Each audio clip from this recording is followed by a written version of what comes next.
Bases dropped on a Monday morning. It's March 16th, 2020. When you set up an episode on our host Spreaker, after you set up the title, it says, "What are you going to talk about?"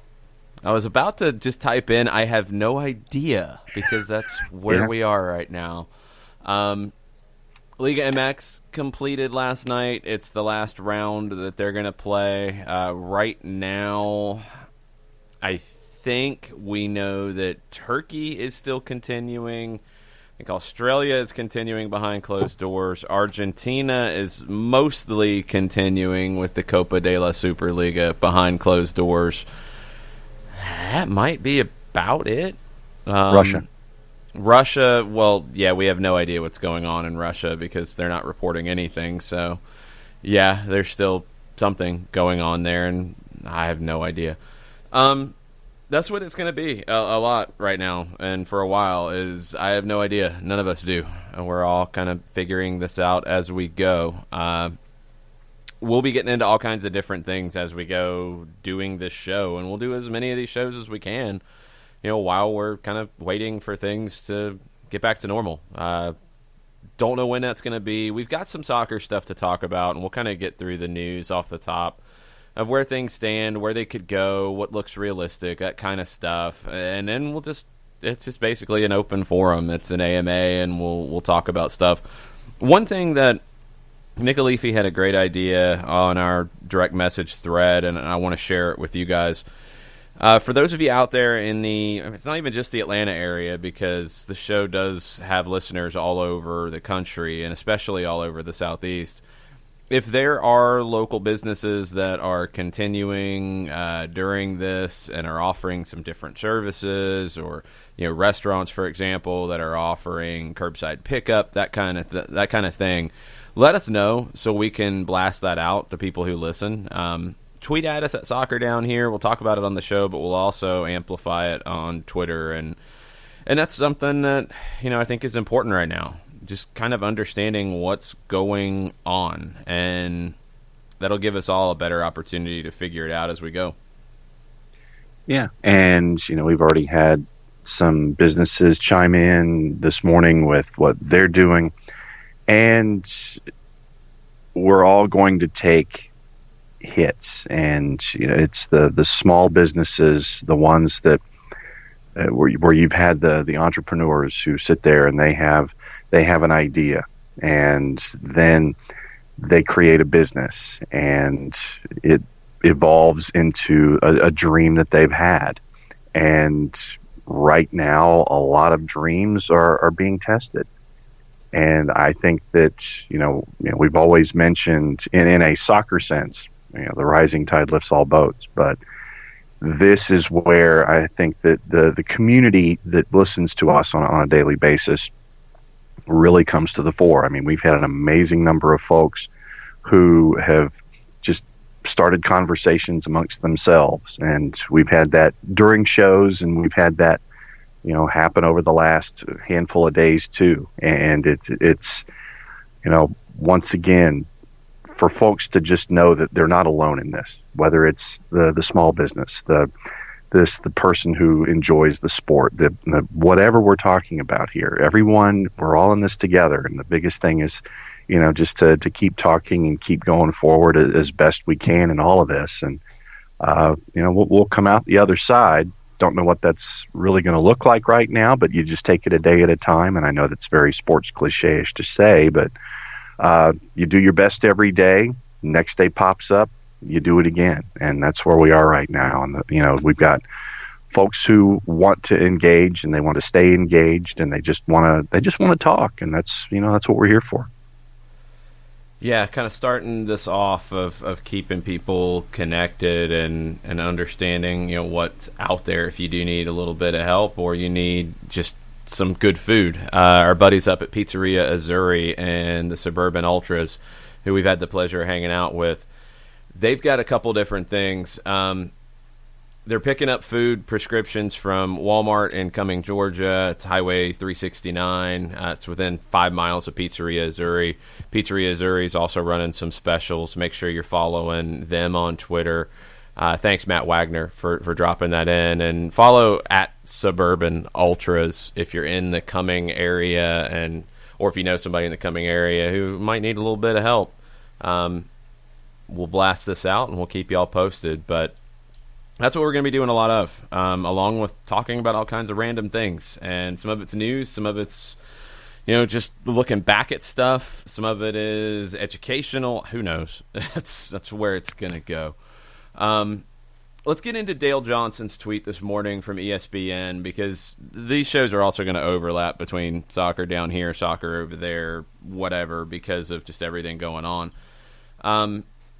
The European leagues are going to be really, really difficult to deal with because of a lot of things. And that is going to cross over. That's what's so awkward about the soccer world versus like the NBA, for example. The NBA can make its decisions on what it needs to do. Now, it does have the end of a league year that it has to deal with, contracts running out. They can extend that. That's where really the complications end. In the world of soccer, you're going to have a lot of different leagues with a lot of different kinds of complications, and then you have national team play mixed in. You've got a lot of different things that are going to affect one another. MLS is in a fairly unique situation because they're only 2 weeks into a 34-game season. You've got a lot of flexibility. Do they get 34 games in? Maybe not. Who knows? Just impossible to know at this point. But what happens with Europe is probably going to have an effect everywhere else as well. And Dale Johnson, ESPN on Twitter, usually we talk a lot of VAR about things Dale Johnson's putting out there. Now we're going to talk a little bit about the calendar and just how complicated things are going to be. First off, UEFA is having a meeting on Tuesday to try to figure out a map to deal with all this. They have the European Championships this summer that they're going to have to make a decision on fairly quickly. If I'm not mistaken, John, the teams aren't even decided for that yet. There was supposed to be one more round of playoffs, I think, either in March or I guess it would have been at the end of this month. So that's not going to happen. I don't see any way the European Championships happen this summer. And that helps the leagues because you're not trying to shoehorn that in as well. But it doesn't solve every problem. I think the ideas that have been floated about the Euro and Copa America getting pushed back to 21 make the most sense. There's no way it's going to be able to work, and you're going to have the extra flexibility for league play because league play is what drives everything, and it has to take precedence during this. So, for UEFA, all right, you push that back. You complete the qualifying either probably early in 21, to be honest, because you're not going to have time to do it before that. Then you go to the next thing on the agenda, which is the Champions League, which is the Europa League. You're in a really tight spot on what to do next with that because you've got domestic leagues that have to figure out what to do to qualify for next year's. And I know it sounds silly in terms of just, you can do it in a million different ways, whatever. You're talking about heavy financial implications. And there are teams who probably need the qualification for European competition to maybe not completely survive, but to function in the way that they currently are. I mean, you're already seeing some of the reports out of smaller teams down pyramids that are really looking at the financial implications of this and how they're going to make it. You get into some of the bigger teams that these European competitions are what puts them over the top. I don't know. And that's something that UEFA has to figure out. It's almost like you have to work backwards. So you move the Euros back, you figure out how you're going to complete the 2019/20 Champions League, Europa League, and you've also, along that same pathway, have to figure out how to complete domestic leagues. So it's a lot of stuff, and without really knowing what the true timeline is going to look like, I don't know how you create this roadmap. I think you've got to figure out a way to extend the current league year for all the domestic leagues. I think June 30th is pretty much the cutoff everywhere in Europe because that's when the next transfer window opens. You're going to have to extend that. I think at least a month to try to get everything done by the end of July. I don't really know another way to even realistically look at it today without many answers. And you're also looking at player contracts that end, and then if you extended it, I think would have to cover that too. Yeah, you'd have to cover that as well. You're looking at, okay, are we granting a 30-day extension? Are we granting whatever it is down the line? Each and every aspect of play has another effect attached to it. So if the calendar for team competition has to be extended, augmented, whatever, then you have to figure out, okay, so if we've extended the team's scheduling, then you have to have folks who are going to be there to play these matches. And so not everyone is under a long-term contract. And then if everything is set to a fiscal year, then you have to figure out, okay, how do we get around that notion? And all right, are we giving the 30-day windows for just having these kinds of contracts? Every single aspect of all of this has a separate effect that's attached to it.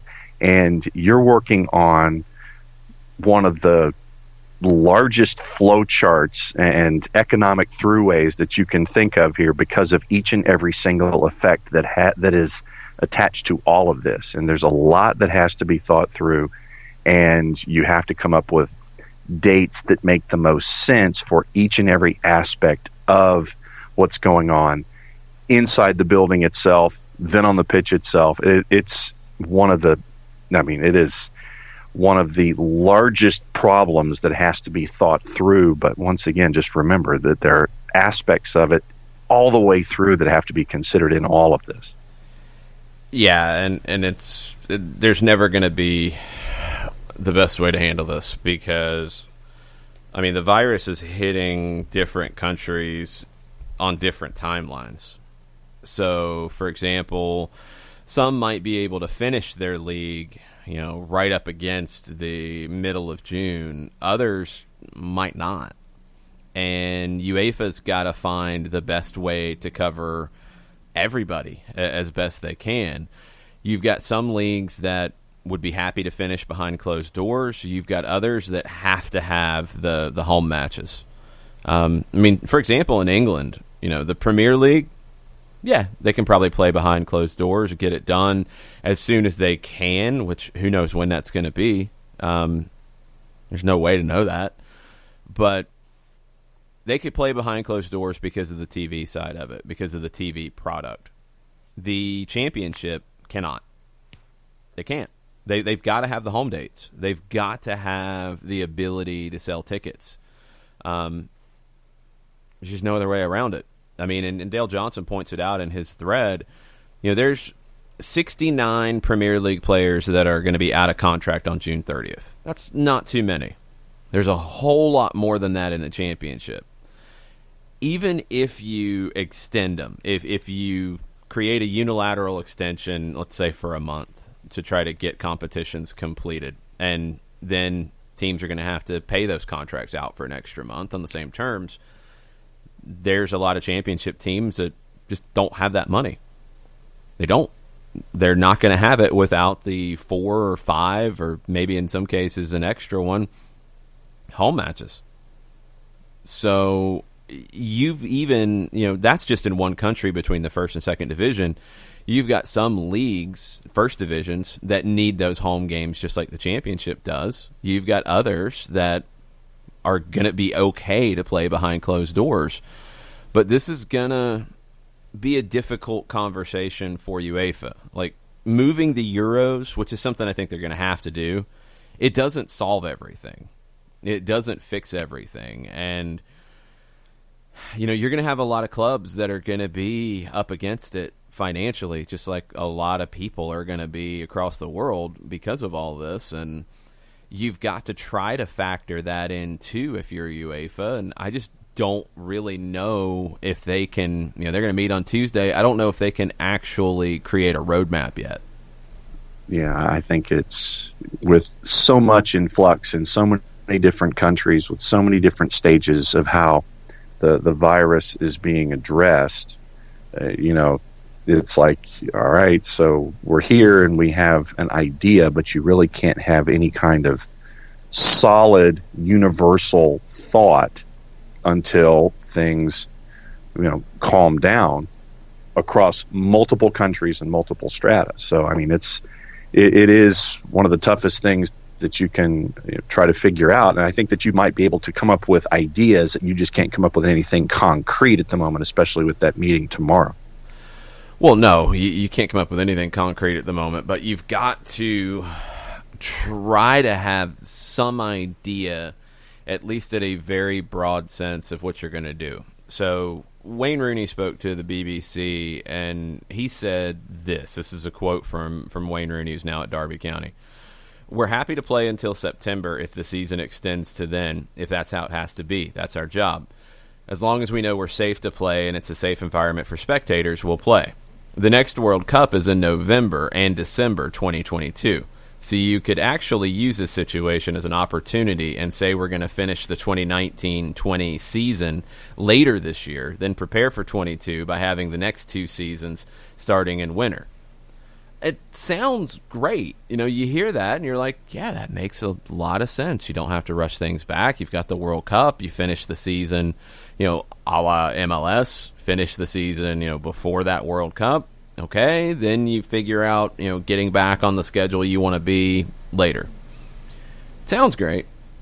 It's just not realistic with what we know at this point because of this June 30th idea and just the financial implications. And I think Dale Johnson at ESPN really breaks this down nicely in that, if let's say you have to go a little bit later and you decide to extend the season and extend contracts and et cetera, et cetera. So you get into July. You're going to, if you don't extend contracts, you're going to have championship teams, let alone League One teams, League Two teams. This is just in England, by the way. This isn't even getting into every other country. You're going to have, if you don't extend contracts, you're going to have clubs that can't fill a match day roster out. It's just going to happen. If you give the ability to sign a short-term contract, okay, maybe. Or if you just extend contracts, okay, maybe. But then you're going to have to figure out how, for a championship team, for a League One team, for a League Two team, how you can bring in revenue. You're not going to be able to do that behind closed doors. So let's say that you get those 4 to 5 games. And then let's say that, you go all the way to July. Let's say that extra month gets you done. So you finish the season. You've got to have a break in between because you have to have operational things happen. You have to have a transfer window. You have to reset for the next season. You've got lots of different things that have to happen. So let's say you start in October. Dale Johnson points out, you're asking EFL teams. These are second division teams for the most part, let alone the rest that are going to be a huge issue. You're asking these clubs to survive for 7 months on the income of 4 to 5 home games. Now, hopefully they've been able to bank some money during the season, but you don't know how much. In some of these cases, it's not much. You're just going to be in trouble. Like, I don't know how you can go later than June 30th and stay on any kind of secure footing. So if you do that, if you take it all the way to June 30th to determine champions, to determine promotion, to determine relegation, that obviously pushes the Euros back into next year. Can you get these leagues completed by June 30th? Can you get a Champions League, a Europa League completed by June 30th? Take a break and push the next season start back probably at least a little bit. And because don't you typically have like first round Champions League, Europa League, and now don't they have a new competition coming in UEFA? Don't you have those qualification processes starting in July? Yeah. So you're going to have to push those back at least a month. At least. Everything's going to get pushed back some. I don't know. I hope that, and this is a lot of hope because we're talking about a soccer governing body, and we've seen how those have gone in recent years, decades, forever. I hope that UEFA can figure out something that's going to keep the game not just for the top clubs moving along, because you can't just focus on them. You've got to look at these second division teams that are pretty big businesses, but are going to be at huge risk the more things get pushed back. You have to create a plan that serves everybody. And I don't know exactly how you're going to do that. Because even if you look at some of the ideas that have been floated out there, okay, you don't relegate anybody from the Premier League. And this is probably assuming you don't get to finish it. So you don't finish it. You can't relegate anybody because you can't, punish anybody in that way. All right, what about teams who have invested a lot of money to get promoted? Okay, you got to promote some teams. Well, then how do you decide that? Because you haven't finished it. Do you have a larger playoff to do it? I don't know. And then do you have a larger Premier League for a year and then you relegate more the next year? I don't know. Like, these are the things that you can start to throw solutions out there that get really, really complicated because of this stuff. So it's going to take some people thinking outside the box. It's going to take some creative ideas, and it's going to take people pulling together in these different leagues with all kinds of different challenges. It's going to take a lot of people trying to get on the same page to move the game forward after all this, and it's not going to be easy. No, and this, once again, we're talking specifically England here, but, you look at teams that are at the top of the championship. You look at Leeds and West Brom, who have a little spacing between themselves, and 3, 4, 5, and 6, who would be the third team that would be promoted through that playoff. And we've mentioned the amount of money we know the amount of money that Leeds has invested to try to get back into the Premier League. And don't think that with the money that they've thrown in, that they're not going to want to sit there and say, well, look what we've done. We've earned this position in the second division. We should be able to have, some part of the discussion about being promoted next year. And we've seen discussions with what's been going on with Premier League sides. Specifically, was it Karen Brady at West Ham who wanted the season null and void? And understandably so, from her perspective, that, since West Ham is right now a part of that relegation discussion, you don't want to be relegated right now. Yeah, but this is the problem. You're going to get people that do things like that are not for the good of the game. Right. That to me, I'm sorry. Like, I know people want to crack jokes and look, Liverpool's going to win the title and they're not going to get to win the title. Stop. Stop that nonsense. Making the season null and void is nonsense. It's about, do you relegate teams that haven't completed a season? That's the conversation about null and void.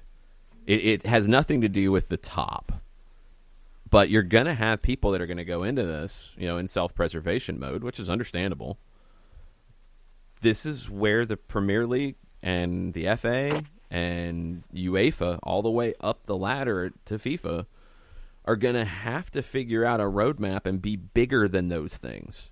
You've got to protect teams. You've got to protect these clubs. You've got to protect these businesses. But you also have to do something to create a plan going forward, even if it's a temporary plan that then gets adjusted.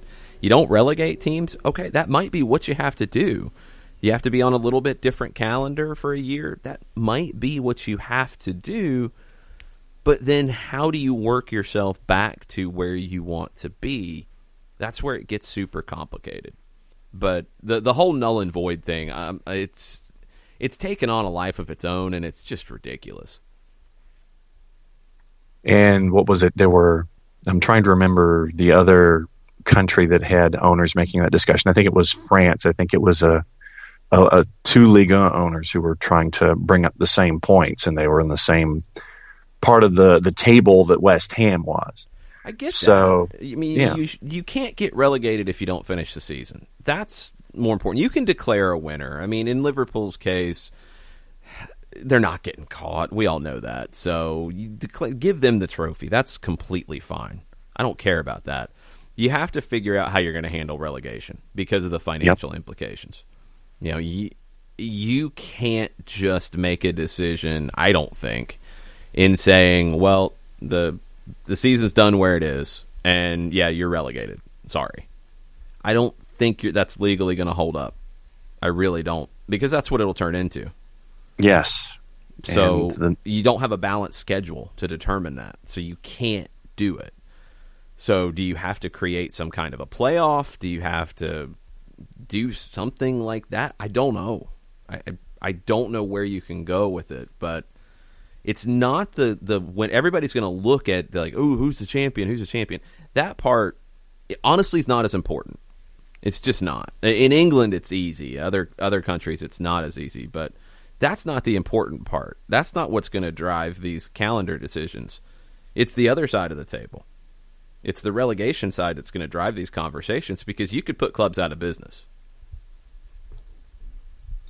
And, the Athletic had part of the discussion being, okay, say for the championship, Leeds and West Brom were to go up. And this was one idea of a myriad that I saw come up over the weekend, where since Leeds and West Brom were in the automatic promotion spots, they would go up. You would have a 22-team Premier League, and then you'd relegate 5 to get you back to where you were and promote 3 and so on. So that was what about one the other idea teams that could have won right. promotion? Yeah, the 3 through 6 that were a part of the discussion, that are normally a part of the discussion, to be that third team that goes up. Yeah, so once again, you have that idea being floated, and you're leaving somebody out. What about 7 and 8 who could have played their way into one of those spots? Right. Yeah. So that's what I'm saying.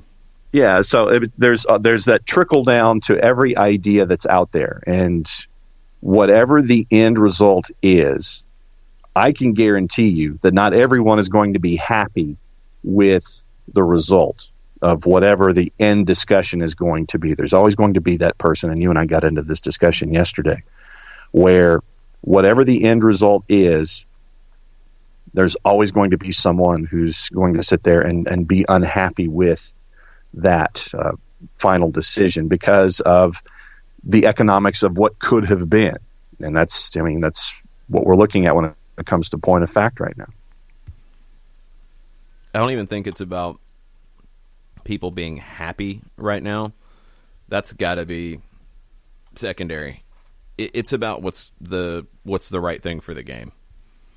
And that's the scary thing, is you've got these governing bodies that should be what their mindset is. Their mindset should be doing what is right for the sport. Well, and they haven't. And they historically haven't. And now they have to. Because, no, happiness doesn't honestly matter with this at this point.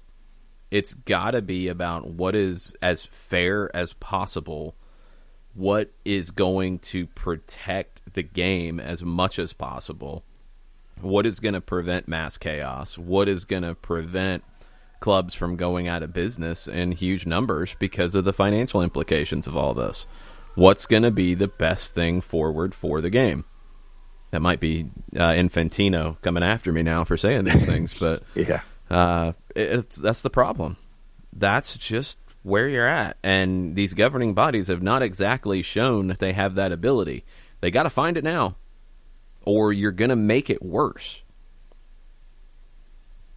That's it. Do you put your thought pattern aside that you've had for however long and focus on the long-term good of the game and taking that first step in the situation that we're in right now to get to work down that road? their thought That's the process key has historically been money. Yes. That simple. Mm-hmm. And that's got to be part of this conversation because, I mean, it's a reality. But it can't be the only part of this conversation. And we will see how this goes. We'll keep you posted on these kinds of things as we hear them. The EFL said no decisions taken yet on what's next. I mean, UEFA, the FA, the leagues domestically are going to have to figure these things out. It's going to be difficult. It's going to be very difficult. So in England, I'm looking at it now, the National League played games on Saturday? Yes, and that drew a lot of fire. It should. I mean, I know things have been moving quickly, and I know it was just Friday that the Premier League came to its senses and decided not to play games, along with the EFL, which is the second, third, and fourth divisions, the Women's Super League, the Women's Championship also, Scotland, Wales, Northern Ireland, all stopped. The National League, which is like your fifth division on down, play 6 fifth-tier games went ahead on Saturday. So only some went ahead, right? Or did all go ahead?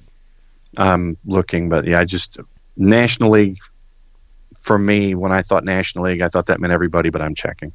Yeah, it could be. I'm checking on this article at BBC about this. So,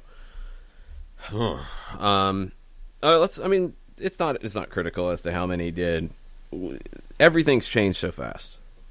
I mean, let's look at Mexico as an example. So, you were in Mexico Friday morning. I was in Mexico Wednesday, and it was pretty surreal to watch a game from a venue that we were in on Wednesday night to see it last night, which was the last game of the Mexican season for the foreseeable future, with no fans at the Estadio Azteca. They went from playing games Friday night with fans to postponing the season at the end of the 10th round, which completed last night with the Cruz Azul win over Club America. That's how fast it moved there. No clue where things go forward in Mexico, but that's how quickly it happened. Other countries are starting to figure this out. Argentina, for example, River Plate just refused to play in the Copa de la Superliga. They said, we're not playing. The other team's kit man showed up with equipment, and doors were locked at the stadium at the El Monumental. And the Football Association made a bunch of threats, and River's like, no, we're not playing. Other games went ahead. Behind closed doors, but they went ahead. It's just an absolute mess, and this is where I don't know why FIFA hasn't just said, look, stop. Just stop. Worldwide, just stop for now. Yeah. And what was it, Saturday afternoon, you still had Liga MX Femenil playing to 30,000 people in one match that was on television. And then all of a sudden, this surreal idea, and I was watching Liga MX last night, this entire weekend, but just the surreal notion that things moving as quickly as they were, where we were at the Estadio Azteca on Wednesday, and then we're watching a match back home last night where it is empty, and it was definitely a surreal feeling. I remember watching matches in other countries this past weekend, and it was Honduras, actually, with Olimpia and Motagua as an example, where they had the national government had set a notion of no more than 50 people at a venue to watch these kinds of matches, and they had to physically stop the match in the 30th minute because there were apparently more than 50 people in the building, and this is support staff and everything else associated with the match. They physically stopped the match to trim the folks in the crowd to get it under 50 so they could continue the match behind closed doors. It was just it was surreal is probably the best immediate word that I can come up with across the board in watching all these different matches over the weekend. I mean, Mexico's had a very different timeline than the United States has had, let alone other countries.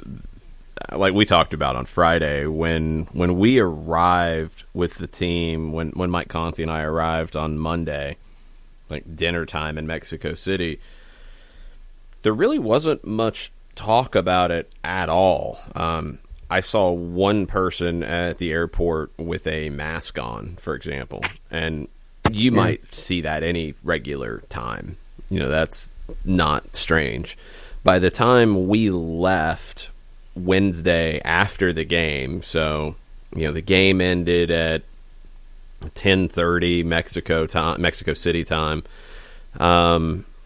Probably took another good hour to get out of the stadium, then at least an hour or so to get through the airport, get through security and all that. By the time we got to the airport, everybody in security was wearing masks. Everybody was attired in that way. So that was just a couple of days that changed that fast. I mean, you had a huge music festival. Chris Hutchison just shared it with us. I'd seen this. Guns N' Roses played Saturday night and had, I don't know how many people, tens of thousands at least, had an open-air festival in Mexico City. That's how fast this stuff has changed. And it's going to continue to do that. So, I mean, even just here in Atlanta, for example, the mayor, Keisha Lance Bottoms, posted a commandment about the state of emergency, and 250 was the limit of people that could be involved in gatherings. And then, she tweeted it out afterwards. She said, as she was doing that, the CDC came out and said 50. So now it's got to be readdressed. I mean, things are happening that fast in all of this, and the soccer world's no different. When I left Mexico City, my experience from what you and Mike and the team experienced was entirely different. I was in Mexico City Thursday and had pretty much self-quarantined for the majority of the day. There was that point where you just want to get outside and take a walk in the sunshine and just to kind of get a little difference going on in your head for a little bit. And the number of folks that were wearing masks was very minimal. Then Friday, I get to the airport to come back. The number of folks in the airport wearing masks was minimal. Security personnel weren't wearing them for the most part. Yeah. I mean, because I went to the wrong terminal, I got to see it in both terminals. But Terminal 1, first place I showed up, the international terminal, security personnel were not, on the whole, wearing masks.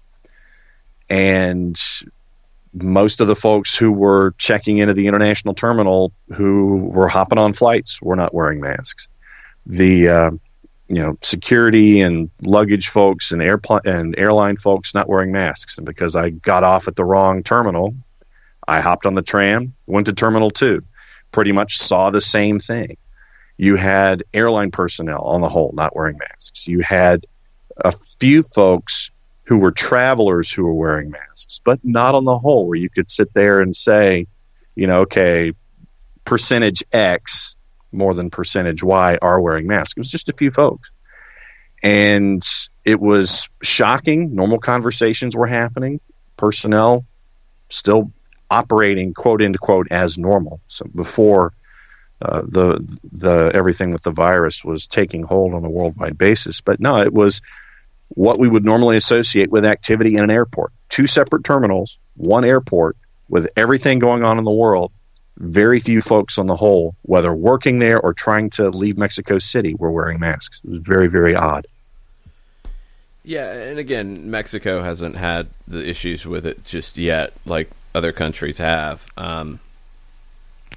It's all just incredibly bizarre, and and again, we're not going to have any answers for any period of time here. I would like to hope that maybe by the end of the week, middle of next week, we'll have some ideas about what things will look like down the road, far down the road, or at least a rough idea of that, but we might not have that. MLS teams were scheduled to train today. That has been pushed back. They will not be training through the rest of the week, through Friday. So we will see where things go with that. I just see that Tigres suspended their training sessions. So Mexico just stopped playing last night. Teams played this weekend. Now they're suspending training sessions.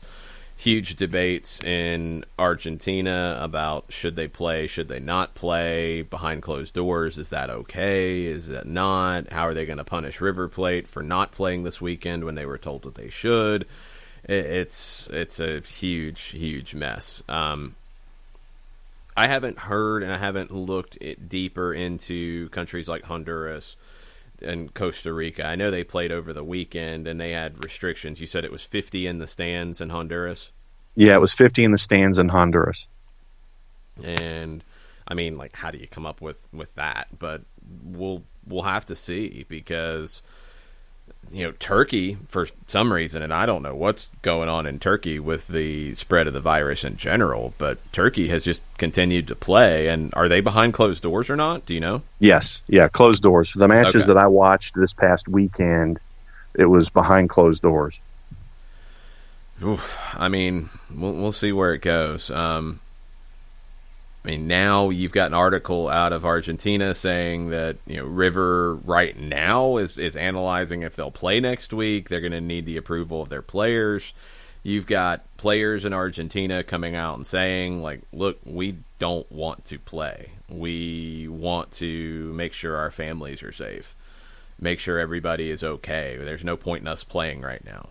And then you've got people in government agencies who understand the power of sport and want to provide that for the people in their countries who are, scared and want some kind of normalcy. And I understand that, but it's not feasible right now. It's just not. And I'm blown away that there were games this weekend. I'm absolutely blown away that there were games at the beginning of the weekend with spectators. And in Honduras still with, I guess, 50 spectators makes it okay. I mean, I don't know. Well, it was the way that I was looking at it, and I don't think that it was 50 people in the building, and it wasn't like general public and fans and such. Literally, it looked like, from the cutaways that were there for television, it was support staff and individuals directly tied to the team who were in the stands. But there was one moment that really concerned me, and it was where you had 4 young ball boys that were a part of the original procession as the players came out at the beginning of the match. They were there with a guardian, and they were there in the tunnel the entire time. And that was one of the cutaways that was shown on Honduran television, where you have support staff under the press box. They're all watching matches being played in front of us in the first half. And then there's that one cutaway of the four kids who were a part of the opening procession, just standing right there in the walkway. And you're going, okay, that's not how I would have done it, but that's how it was done there in Honduras over the weekend.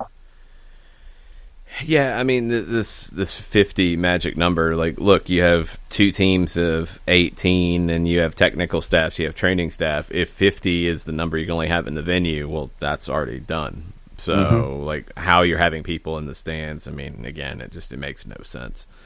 We'll see where it goes. We'll keep you posted on everything. We'll keep you posted on more news as it happens with all of this. I mean, Teise in Argentina is on a quad box right now with everything going on there as they try to figure these things out. I think there's actually supposed to be games on Wednesday. There was talk at one point in Mexico about moving round 11, which was supposed to be next weekend, up to midweek to try to get it finished, to buy yourself a little more time in terms of the calendar, which didn't happen and wouldn't have made any sense. But that's where all this is, trying to figure these things out. Let's just go to questions. Let's just go to whatever's on people's minds this morning and talk through it for a little while. Okay. and Chris Hutchison will lead off with Chris. And you would probably have a better depth of knowledge on this one than I would, because I would just go to YouTube. Good archival spots for World Cup matches and other sorts of classic matches. I mean, a lot of it is going to be YouTube, because I don't know of anywhere else to find it. Amazon Prime has all of the official FIFA World Cup films, and FIFA made movies out of World Cup highlights. It's the league competition that I've ever seen this. And when I say movies, I'm not kidding. Like, these are not just, okay, set of highlights, just chronological. They do those too, but they made, like films. The first one, I watched the first one they ever did yesterday or Saturday. I don't know. It all blends together at this point. 1954, the World Cup in Switzerland. And they're showing the highlights, and it's incredibly good footage for 1954. It was really interesting to watch some of it. But there's this narrative going through of two Swiss boys who are at home and following the tournament, and one of them wants to go to the final. And he's in a boat at one point going closer to Bern where the final was going to be. He hitchhikes. He hops a ride on a scooter. I mean, it's just, he's on top of a car at one point. It's all kinds of just ridiculousness. And what's crazy is that they redid the same thing for the 1970 film. Except it's a Mexican boy who's trying to get to Mexico City for the final. And he's doing all of the same things. Like, they ripped off their own stupid narrative for a World Cup film 16 years later. The films are really hit or miss. I haven't seen all of them. The 82 one, narrated by Sean Connery, is pretty good. Oh, wow. Did not know that. By Sean Connery. I don't think the 82 has the stupid narrative. It's just the story of the tournament. And, of course, dramatized for Sean Connery narration, as it should be. 86, I want to say it's Michael Caine who narrated it, but the 86 film had music. It was Rick Wakeman, right? Oh, yeah, you're right. So we talked about that from Yes. Is that correct? Yes. Literally, yes. Yes. Yes.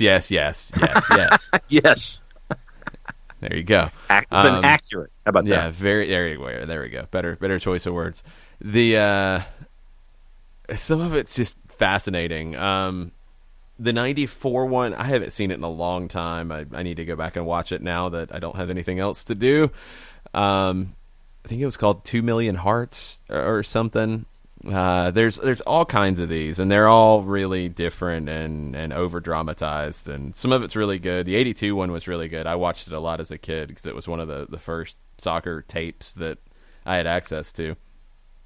So Amazon Prime's got that kind of stuff.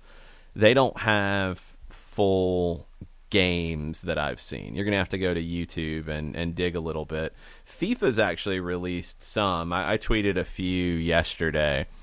They've got the final from 86 that I found. They've got, what else did I retweet? The Brazil-Italy 1982 World Cup game, which is an amazing match. That's a highly recommended one. And there was another one that I posted in there. Oh, the different competition, but the Olympics in 2012. U.S. Soccer posted it. The Olympic semifinal between the U.S. and Canada on the women's side is one of the greatest matches I've ever seen. Highly recommended. It goes to extra time. It's great stuff. So YouTube's got a bunch of full games. They've got a bunch of old NASL full games and broadcasts. Some different people have posted. It's pretty interesting stuff. So YouTube's going to be your spot for that. But for highlight films, Amazon Prime has got all of it from 54 on. Turner Kirby with two questions. And it's like a poly-based question, but I'll kind of break it in half. Okay. Turner Kirby, you're suddenly the president of USSF. What do you do? Okay, so first, I would get the Women's Players Association heads, and ideally it would be whichever players are the head of the organization, and sit down in a room without the lawyers and figure out how we're going to move forward and get something done, period. They have the money to work with. They should have the will to work with now, all the stuff. So that would be number one, solve that problem, because that's a big one hanging over the head. That's the biggest thing, honestly. Like, that's the number one thing to handle. There's other legal situations that are not as cut and dried. Those are going to be far more complicated. This one, sit down in a room, figure out how you're going to divide up the money you're going to pay them, and pay them the same amount that you're paying the men. If you pay it in a different way, fine. And that might be what you need to do. It might need to be some form of a salary, some form of benefits, but you take the financial outlay for the two and you make it equal, and you figure out how you're going to divide it up differently between the two. The men don't need salary, maybe the women do. You can figure that out. That's honestly not that hard. The amount has to be the same. There's nothing wrong with that. That's easy to do. Second question also, do you think if the NWSL becomes a consistent league, the USSF will go the way of USA Hockey and USA Basketball and not pay either of their national teams directly and just do a per diem and their expenses met? You'd love to do that. I don't know if that's realistic right now. And I don't know if... I mean, USA Hockey is a whole different thing, because the women's national team in hockey doesn't play very often, does it? No, it is around international competitions, and those are a handful of those a year, and sometimes it's Spangler Cup, which is an international competition. It's like players under 25. There are certain guidelines that are attached, but there's only a handful of tournaments a year. Same for basketball. Like basketball, I think, is even less. It's only every couple of years. Yeah. So it can't be the same, because you're going out and you're playing friendlies, and you're playing a lot of them, and you're hosting your own tournaments. You can't have that same expectation. It's not fair to the women to ask them to play that much and commit that much to it. No, you can't. And there's also a big difference. I mean, on women's hockey, there is a league, I know. Is it fully professional? It is, but right now it's also being it's on life support because of finances, and right, whether or not the National Hockey League is going to get involved and help out financing to make sure that, because the Canadian Women's League went under financially. Yep. The NWHL did not, and they're trying to figure out, okay, do we merge these two entities to go forward? What kind of corporate support can we get? Can we get support from the National Hockey League? And there goes John for a second. We'll get him back when whatever robocaller he's gotten hit with disappears.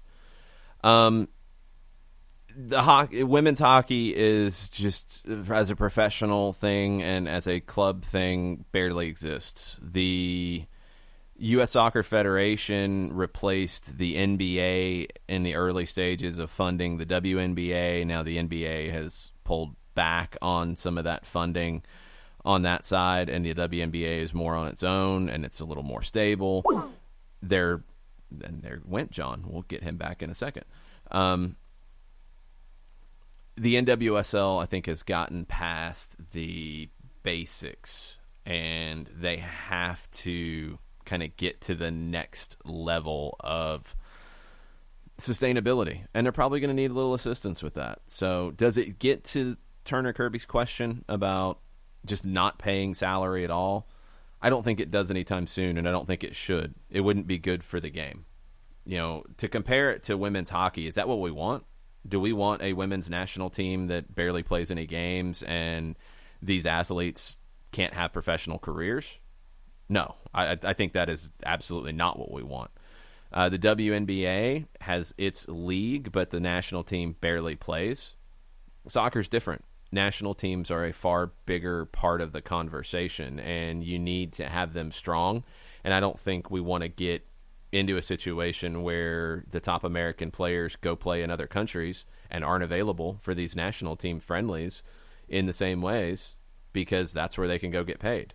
I think the Federation needs to support the NWSL, and maybe eventually MLS does. I think there's a business in it. I think if you paid attention to the last Women's World Cup, there's absolutely an audience for high-level women's soccer. And I don't understand why people push back on it. If you don't like it, that's fine. If you're not interested in it, that's fine. Go follow it. But why do you get worked up if other people are? The number one thing for the women's game to grow is access and coverage. And the NWSL is getting closer to that. This is a good thing. It doesn't have to be everybody's cup of tea. That's fine. But it's a thing that is needed for the growth of the game as a whole. And the Federation, that's what their job should be, the game as a whole. So if they have to support this, and they haven't spent gigantic sums of money on it, I think that's been so blown out of proportion. They have helped it be sustainable. They have helped it survive. And they probably need to continue to do so for a little while. And that's good. They have the money coming in. They have the money coming in through sponsorships. They have the money coming in through other means. These are all good things. Continue growing it. There's nothing wrong with that. And you're not forced to watch. I think you're missing out. That's my opinion, personally. I really enjoy it. I want more coverage of the NWSL. I want more to talk about in that realm. I want to get to know these players and teams more. And I hope that can happen. And I think the Federation's going to play a big role in it. We're going to take a quick break. We're going to get John back on the line since his phone hates him, as usual. Nothing's changed this Monday, at least in that world. We're going to take a quick break. We'll be right back after this. A ranger station. I'd like to report a bear hug. Okay. I put out my campfire and Smokey Bear hugged me. So you drowned the fire, you stirred it, drowned it again, and felt that it was cold? Uh-huh. Yeah, he's just letting you know you did good. Bear hug from Smokey Bear. Status update. I'm gonna let you go now. There are many ways to start a fire, but one sure way to put it out. Learn how you can do your part at SmokeyBear.com. Sponsored by the U.S. Forest Service Ad Council and your state forester. As a business owner, you know that every year brings new challenges and opportunities. The success of your business demands expertise and focus. And Country Financial can help you keep that focus by helping ensure you have the right insurance protection in place to meet your goals. Jason Wright can help you create a customized insurance plan that has coverages designed just for your business. Give Jason a call at 678-568-6871 or reach him on Facebook at Jason Wright Agency. Coverages vary by state. Policies issued by Country Mutual Insurance Company, Bloomington, Illinois. This is what matters. This is beyond X's and O's. This is the difference mutual respect makes. This is what character looks like. This is what defines us in Georgia. This is sportsmanship. School sports. It's not the outcome that matters most, but the way the games are played. This message presented by the Georgia High School Association and the Georgia Athletic Directors Association.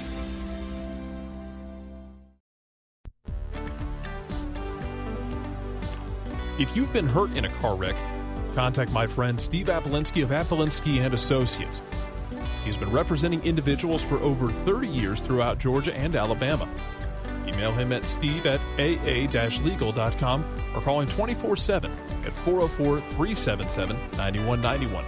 The initial consultation is free.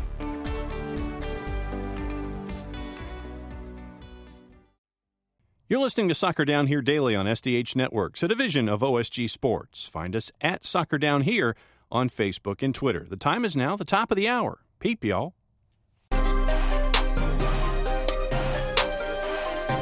Welcome back. Hour number 2, Soccer Down Here, March 16th. If anybody could give John some instructions on how to block calls while he is using his phone for Skype on the show, that'd be great. It'd be awesome. I mean, you could have figured this out over the last couple of years, but You're trying to approach this logically. No, I'm just trying to approach this like any normal person would. Well, I go into my phone, try to go under settings, and it's like, okay, where's the thing where I can sit there and say this gets priority over this one? That's what I'm trying to find on my newer phone. Your old phone, it didn't work either. Don't even give me the newer phone garbage. Well, I saw this pop up on the newer phone when it came to permissions, and it like I can't go back and find that particular step in trying to get this done for Skype. I can't find that path that popped up that one time. Please, somebody help John. Android phone. I don't think you have the facilities for that, big man. You ain't kidding, brother. Please. No, you do. That's the problem. That guy's lying. You do. It's not that hard. Or, you could do it different ways and connect to Skype so you don't get bumped off of shows. But anyway. Today is 316 Day. Thanks to Jimmy Vance for reminding us about that. Yes, it is March 16th. Because that's the bottom line. Because Stone Cold said so. So WWE Raw tonight is going to be from the Performance Center in the Orlando area with no fans, and it's going to get weird. I watched a little bit of SmackDown on Friday night with no fans, and it's just strange. Yes. It's really odd because you see wrestlers who are so used to certain parts of a match where it was a women's tag match, and Triple H pointed out the ridiculousness of it. He was on commentary for a little while, and he's like, Nikki Cross is trying to get the crowd going, and there's no crowd. It's just and I give him credit. He also picked up a camera and was one of the videographers for the event for a while too. Yeah, I mean that's cool. We'll see. We'll see how 316 Day goes on Raw tonight with nobody there to react to Stone Cold drinking beers and giving everybody the stunner and all that stuff. Michael Head this morning. He says, soccer and sports withdrawal beginning to set in with training now delayed to Friday. What's the earliest you see matches being played? Starting to get depressed.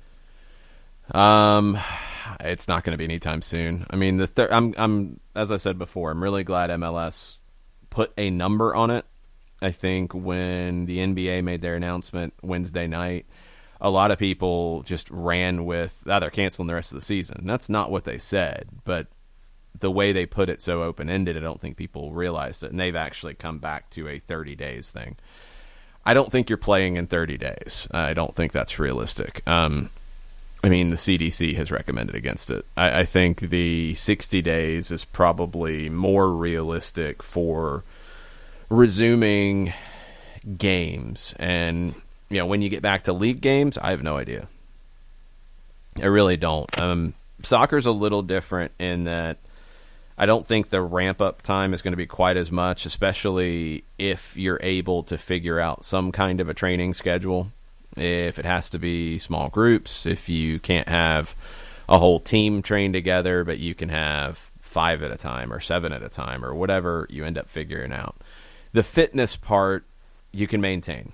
The fitness side of it, you can keep guys fit. The match sharpness, you're going to need a game or two to do that, and if it has to be behind closed doors, okay, you've got enough teams at different levels across different parts of the country that you can play some games behind closed doors to get sharpness back, and that'd be great. Maybe you're looking at the beginning of June. Maybe you're looking at the beginning of June to do it, and then you're going to have time to readdress the schedule. In MLS, you're going to have a lot of time to do that. Does it become a situation where you just play your conference home and away? Maybe. And I know you've already played some games cross-conference. Well, maybe it's just 2 extra games. And you play 24 more. I don't know. But there's going to be a way to get a season done in MLS because you have a lot of time to do so, even if you start in June. Because I don't think you're going to take a break because you're not going to have the Copa America to deal with. So you're going to have weeks that you didn't have games scheduled that you can then add. And yeah, you're going to have complications with teams who share venues. And if you have a weekend where, Atlanta United's supposed to be at home and the Atlanta Falcons are going to be at home, well, then Atlanta United plays on Friday night. And then the Falcons play on Sunday. That's easy. Seattle can do that too. Nashville can do that too. It's not that hard. So if that's what it ends up being, that's what it ends up being. If you have to see football lines on a field, get over it. Club America fans have. They've seen football lines for months. Because for whatever reason, you can't take the football lines off at the Estadio Azteca. Makes no sense. So if you have to see things that aren't normal for all this, okay, fine. You're just going to have to deal. If NYC can't figure things out with the Yankees, and that's probably going to be the one that's the most complicated, well, they might have to play games in different places. And that's just what it's going to be. We've seen countries around the world have to deal with that kind of stuff. If New York City is assigned a home game on a weekend where, all right, the Yankees are at home, can't play there. The Mets are at home, can't play there. Do you have to go to Red Bull Arena? Well, you might, and people are going to have to get over it. Do you have to go to Rentschler Field in Connecticut? Yeah, you might have to, and that's just going to be what you have to do. If there's a college venue that's small but you can broadcast out of, well, you might have to do that too. Like, that's just where you're going to be this season, because you're not going to let – I think it's foolish for people to start arguing that, well, you can't do it because of this one team. No, they're going to have to figure it out. And that's just what it's going to be. You're not going to let one team in MLS. It's not going to affect a relegation situation. It's not going to affect a promotion situation. It's not going to have anything to do with any of that. They just got a game to play. They have to find a place to play it. Done. And that's probably what it's going to be. But beginning of June, I think, is realistic. International breaks, who knows what they're going to look like for a while. So I don't even know if... Honestly, I mean, it's not ideal, but I don't even know if you can worry about it. I think from a league perspective, you have to do a schedule. And if you start it in June and you play, every weekend, June, July, August, September, October, and throw some midweek games in, you can have a pretty healthy schedule. I don't know if that's going to allow for the U.S. Open Cup in its traditional sense. Probably not. You are going to have to deal with CONCACAF Champions League in some form or fashion, and we'll have to see what that looks like once you get there. And that's just it. That's I think realistically, beginning of June is probably your earliest, and that's what it's starting to sound like across the board. I think Major League Baseball, the whispers have been the same. I think the NBA, that's kind of where their head's at. That really feels like the earliest time, realistically, you can get back into league competition. Ricky Ricardo with a great question this morning, and this will go out to the floor. Rank your top 5 soccer documentaries out right now.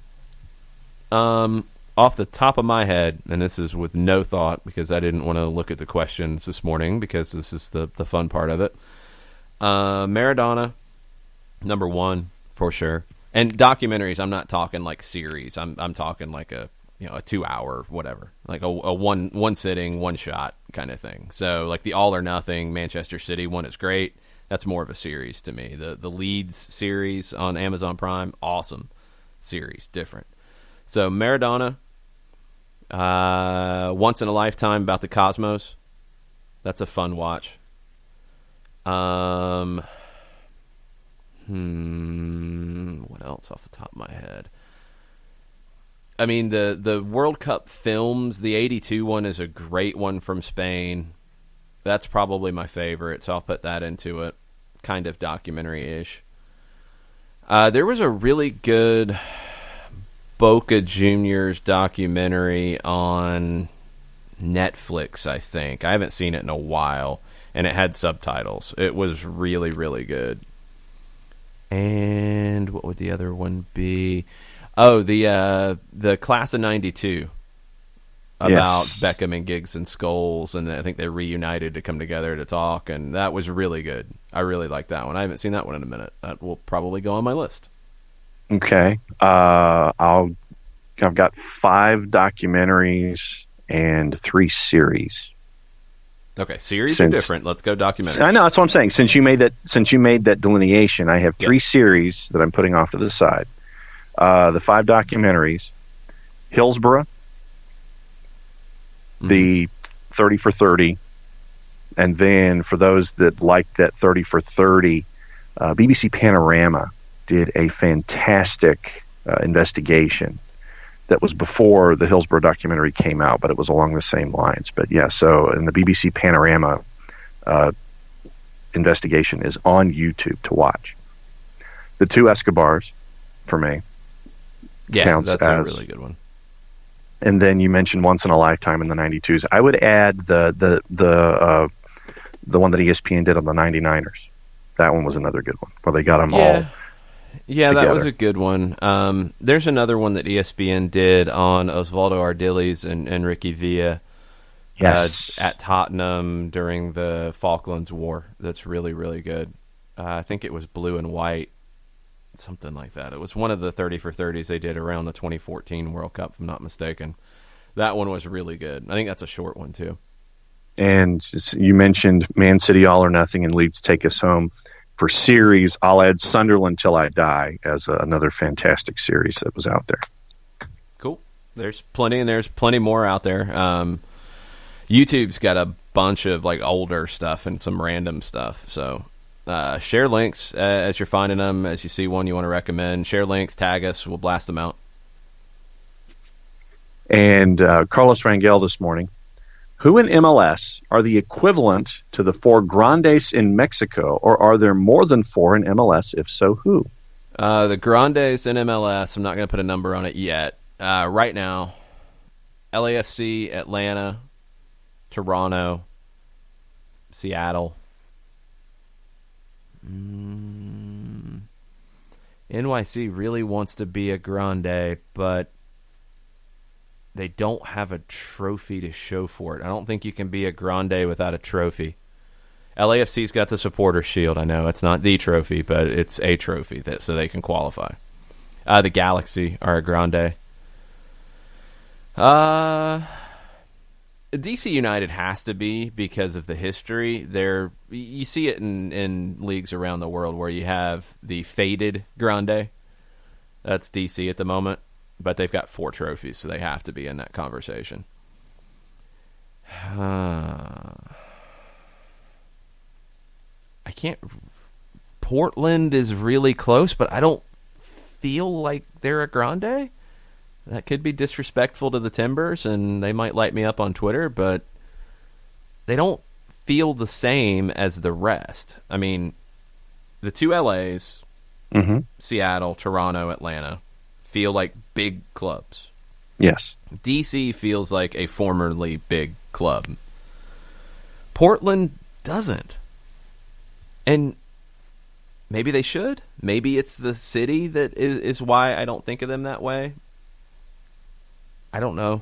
You could definitely make an argument that they are one of those.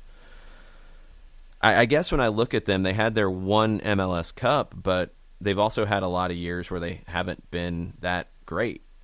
They've been more up and down, and maybe that's why they have a different feel, even with a trophy.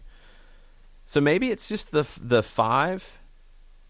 DC as a faded one. New York City close, but they haven't won anything yet. Portland needs more consistency to be big. Is there anybody else that's in the conversation? Don't think so. I mean, Houston won back-to-back trophies, but that feels like forever ago, and they have not felt like a big club in a long time. Yeah. So it's hard to put them there because they don't even feel like DC does. The Red Bulls don't feel like that because of the way they operate. Like, they're not trying to be a big club. It's like they're pushing against being a Grande, so don't want to call them that if they don't want to be that. So would NYCFC being in Yankee Stadium and not having a soccer that has nothing to do with it for me. They just haven't won anything. Like they've spent money, they've acted like a big club, they haven't won anything. You can't be a big club until you win something. The stadium that's getting into superficial stuff for me. To be a Grande, it's what you do on the field. Because you don't become a Grande because you have a nice stadium. Well, I'm just saying as a contributing factor. No, has nothing to do with it. Because, I mean, you have big clubs that play in old, crappy stadiums. And, I mean, what's better? To play in a soccer stadium that's old and crappy and the pitch is terrible, or to play at Yankee Stadium, which is a nice stadium. It's just not good for soccer. You can make arguments both ways, but NYC hasn't won anything, so they don't get into this conversation on that basis. So 5 current. DC is right there because of the history of 6. Maybe Portland's the one that's just outside of it that could be. So yeah, that's what I would look at as the grandes of MLS. Bartimus Prime, first thought he had this morning. Which was more important for soccer in the United States? The 94 World Cup or the 99 World Cup? 94, and it's not even close. It's no disrespect to the Women's World Cup of 99, but that doesn't happen if 94 doesn't happen. MLS doesn't happen if 94 doesn't happen. It's not even close.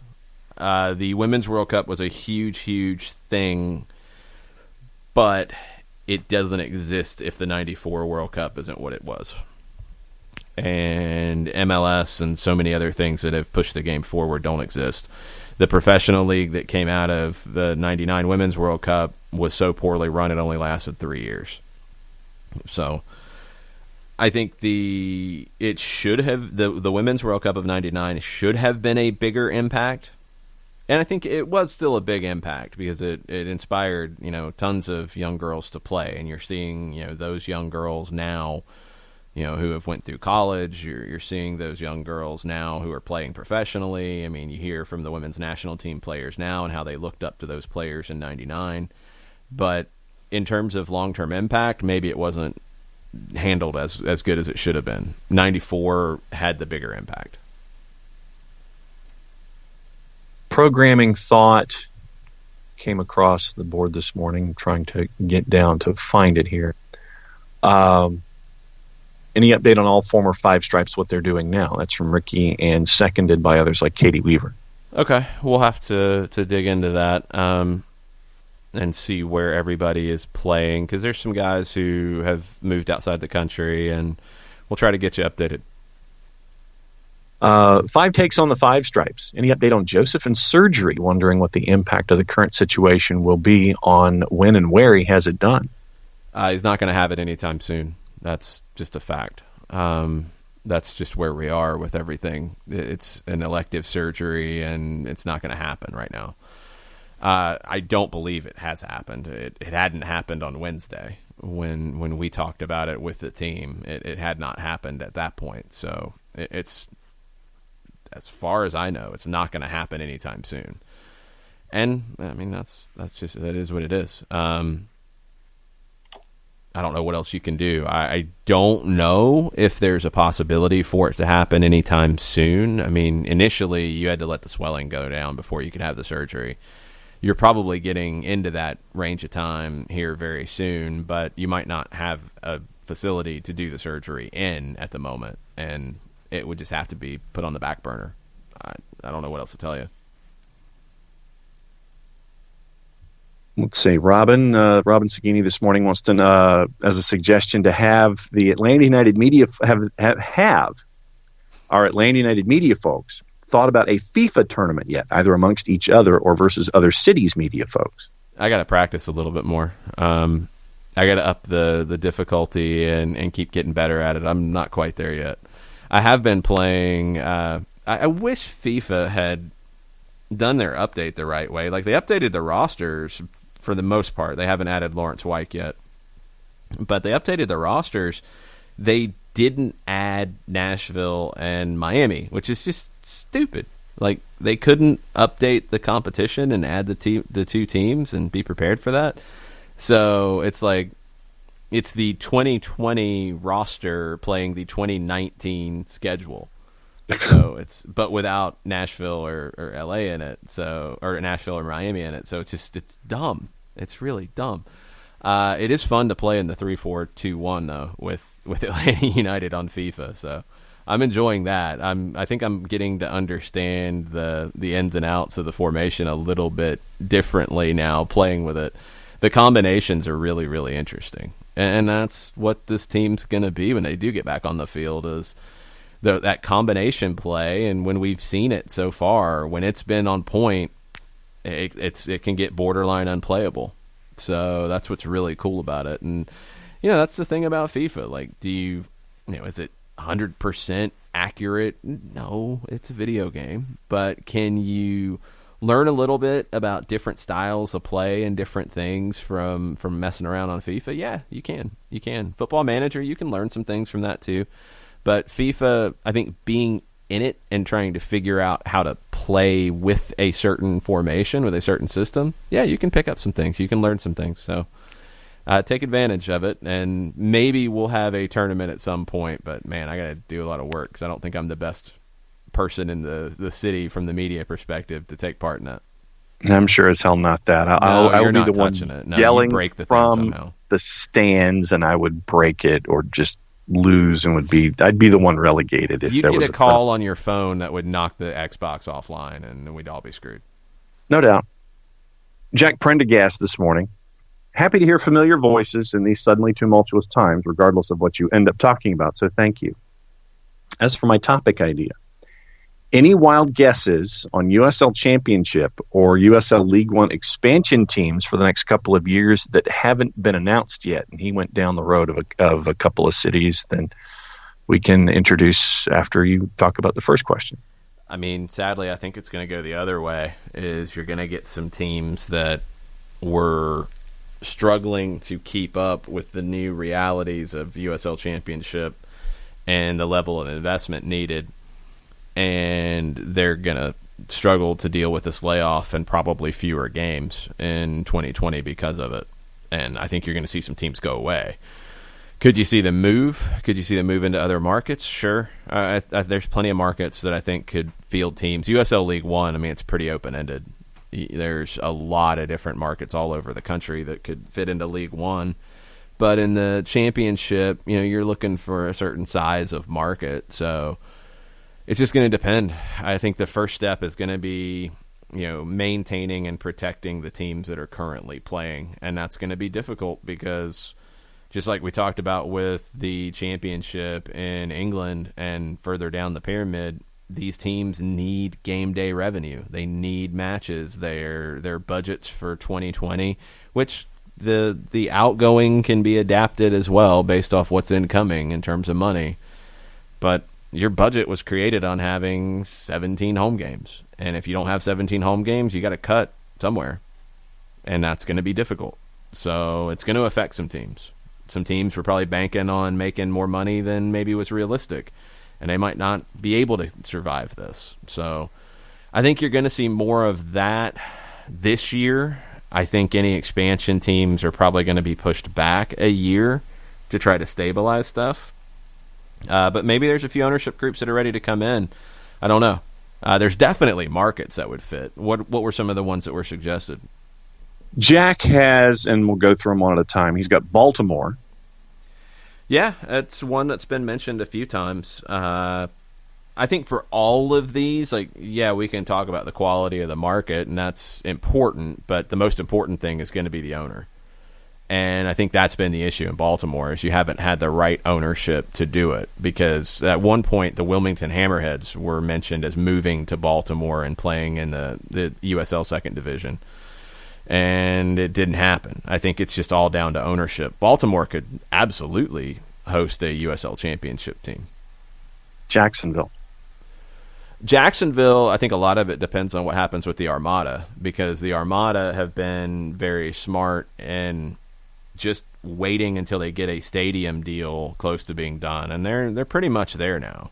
Now, of course, these things can change, and we'll have to wait and see, but Jacksonville wanted to get their own venue done before they figured out where they were going to go. If they have a venue, and I think it would be in downtown Jacksonville, the Armada would play in USL Championship, because that's where it makes the most sense for them to be. NISA or anything like that doesn't suit the needs of Robert Palmer running that team. I mean, he's running that team as marketing for his other businesses.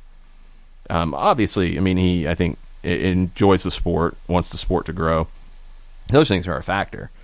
But he wants to be in the highest profile league. He's not in it to change the paradigm, I don't think, like others might have been when it comes to a NISA. So I think he would go USL Championship, but he's got to get the venue nailed down first. Cleveland, Cleveland has been there before, and it's been a while. He had the Cleveland City Stars. We will see if the right owner emerges. That's going to be the issue there. Market size, sure, it'd be great for USL Championship, but who's going to run it and who's going to fund it? Milwaukee.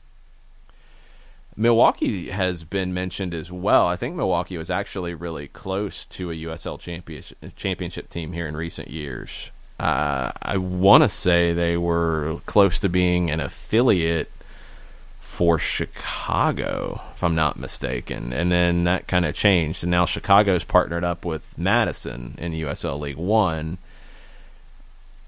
It would make sense. I mean, it's Milwaukee's been one of those markets that's been mentioned a number of times. Go back to the original North American Soccer League and some of the research I've done on the original, like 67, 66 as they were coming together, the merger in 68 when it was all about survival. But Milwaukee was really close in 67 to having a team.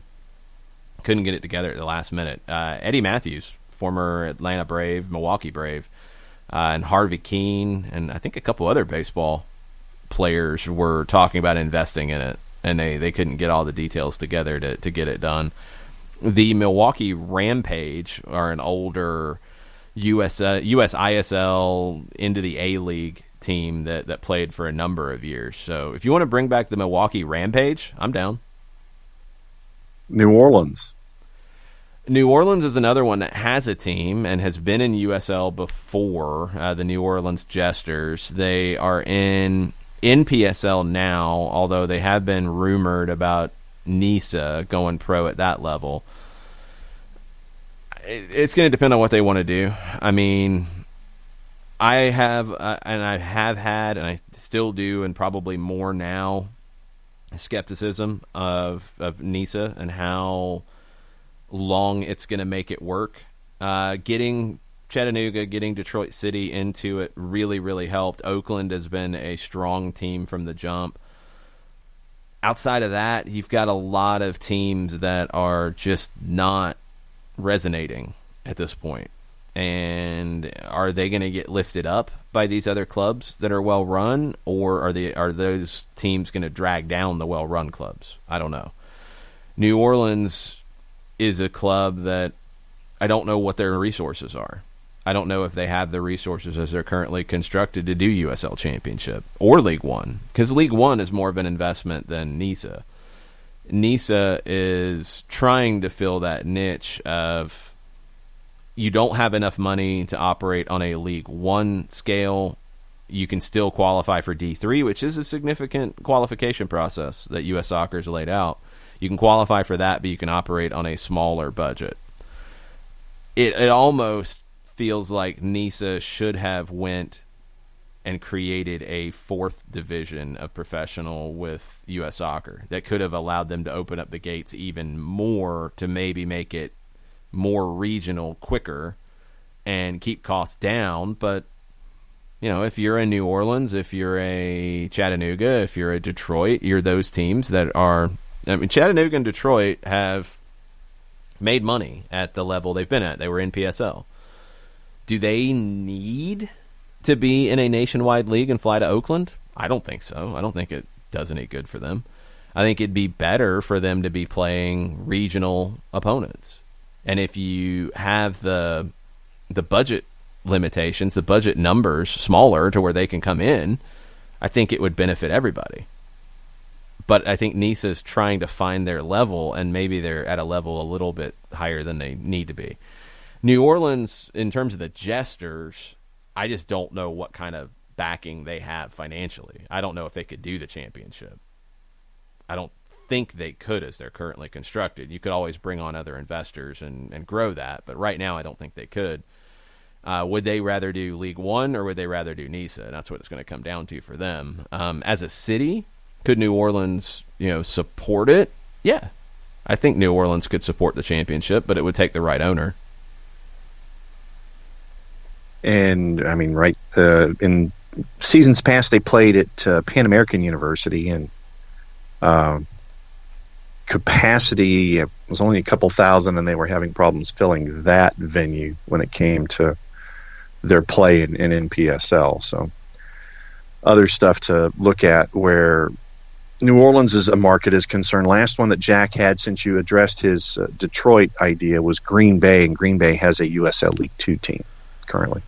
Yeah, I mean, but that USL League 2 team could turn into League 1, or it could turn into USL Championship, or somebody else could come in and field another team in NISA, for example.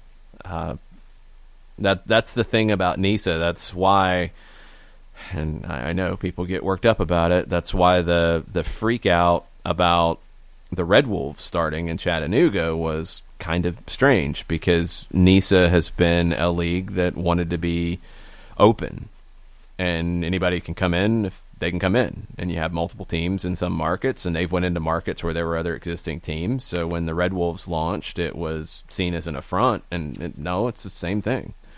So if NISA wanted to go into Green Bay, for example, go for it. If you got the right owner, go for it. But you wouldn't have a USL Championship or League 1 team come in because you have the team in Green Bay that's part of the organization. Katie Weaver, in addition to her wanting to know the Five Stripes past and getting player updates, also tackle this later in the week, maybe, but she'd be up for an SDH book club.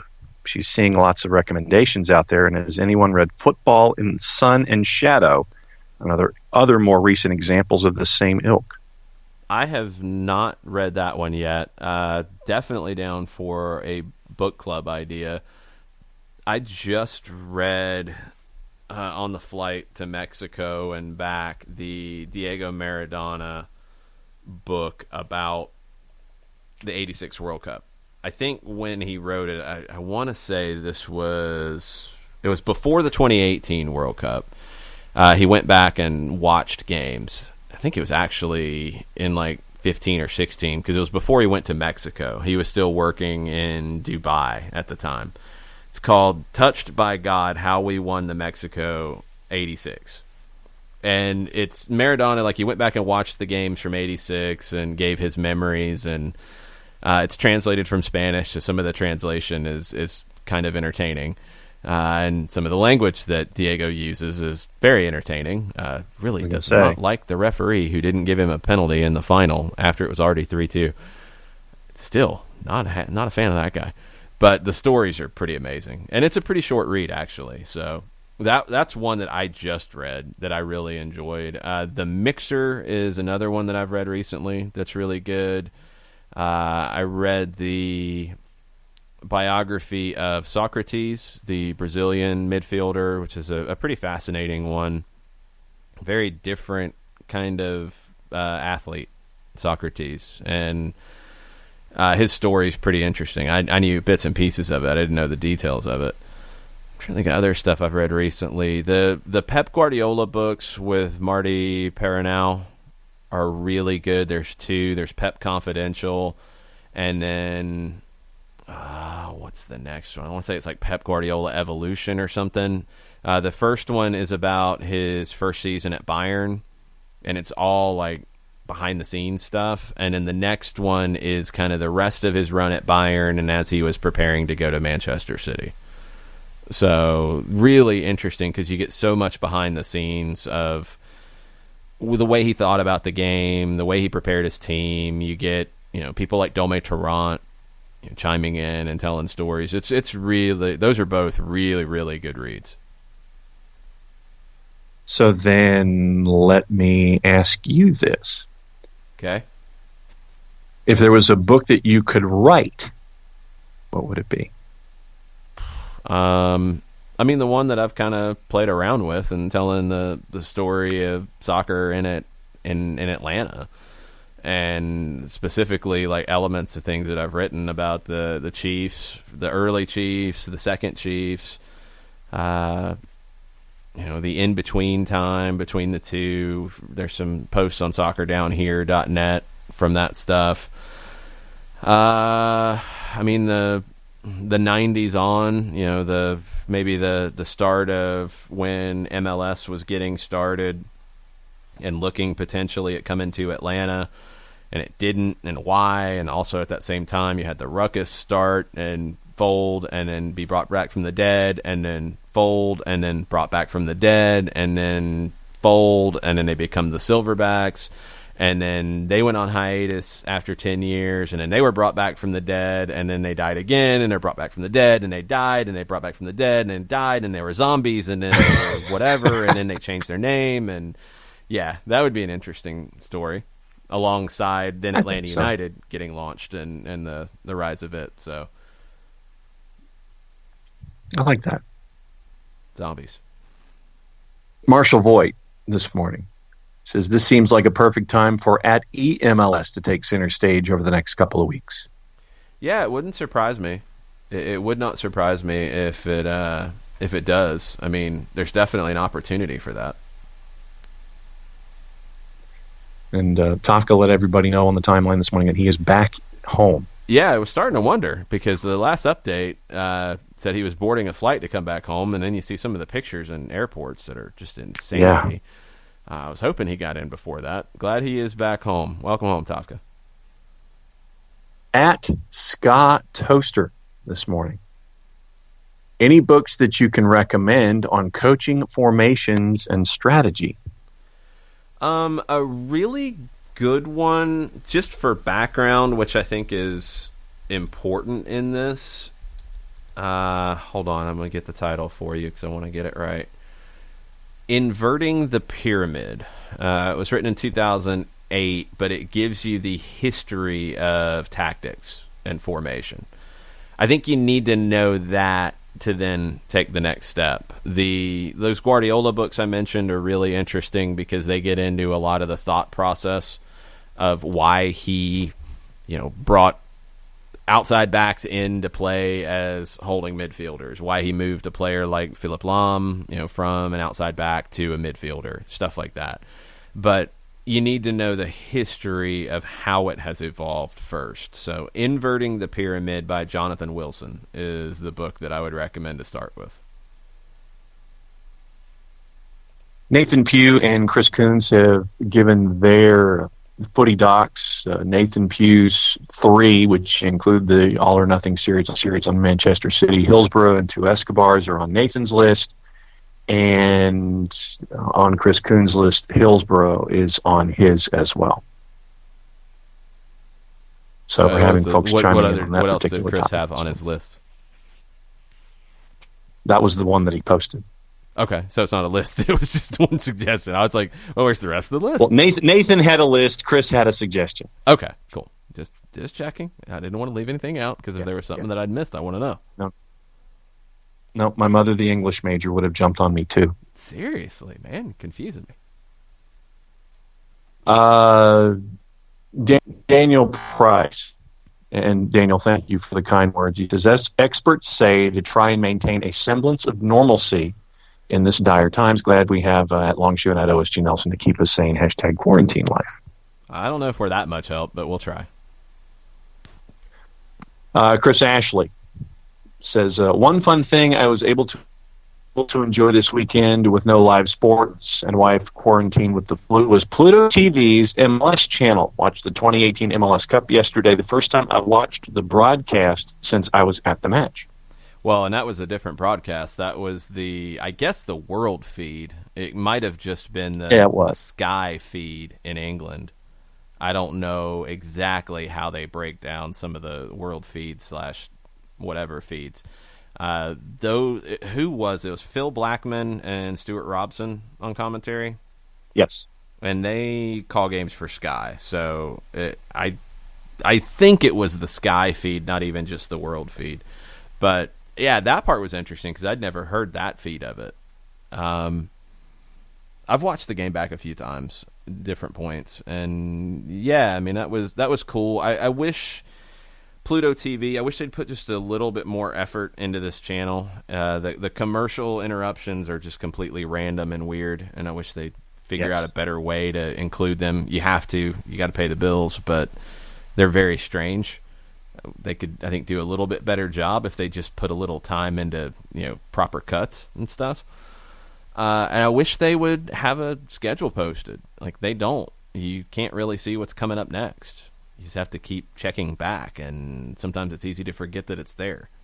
I wish MLS would post, what they're going to throw up there. And I wish now they would throw up some old classic games. Like, give me something random from 1999. Like, give me some crazy, the 6-4 Columbus-Kansas City game in 1996. Give me that one. Give me some weird stuff. Give me the San Jose Galaxy playoff series that San Jose came back from being like 4-1 or 4-0 down to move on. It was bonkers. Give me that stuff, but let me know it's coming. Like, give me some advanced warning here, Pluto TV MLS, please. The Cali Classico where Beckham almost gets into the fight with the San Jose mascot. Well, that's all because he had basically went out and lobbied for London to get the Olympic Games, and it's going to be the first time they've done Team GB, like Team Great Britain, and it was just accepted that he would be named to it as one of the overage players, and they didn't pick him. And he was pissed, and he wanted to fight everybody, including mascots, and he had every right to, because that was an incredible insult. I'm trying to remember who was the coach of that team in 2012 who didn't pick him. Hold on, and I will tell you. Because it wasn't Hodgson or anybody, was it? No, it was Team GB, so it was a little different. It was, where is it? Dun, dun, dun. Come on. Well, of course they don't want to make it easy to see. You had Ryan Giggs playing. You had Craig Bellamy playing. Scott Sinclair. Give me the manager part of it. It should have been there in the narrative. Come on, Wikipedia. Make this easier. Killing me. They lost on penalties to South Korea in the quarterfinals. That's where they were knocked out. With a nameless manager wandering the touchline. No, they had a manager, Stuart Pearce. There we go.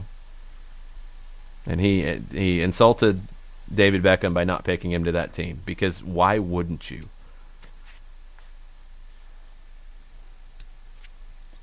And then you just go ahead and fight mascots. #SportsCenter is next. Yes, you fight everybody because you're pissed.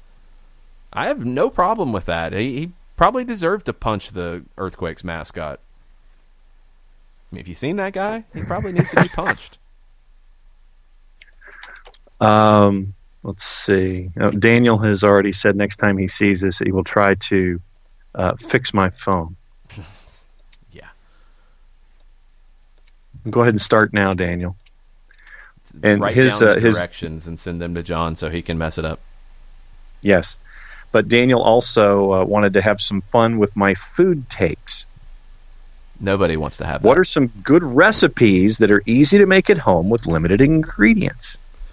Okay, number one, and I think Nick Alifi would support this, cacio e pepe.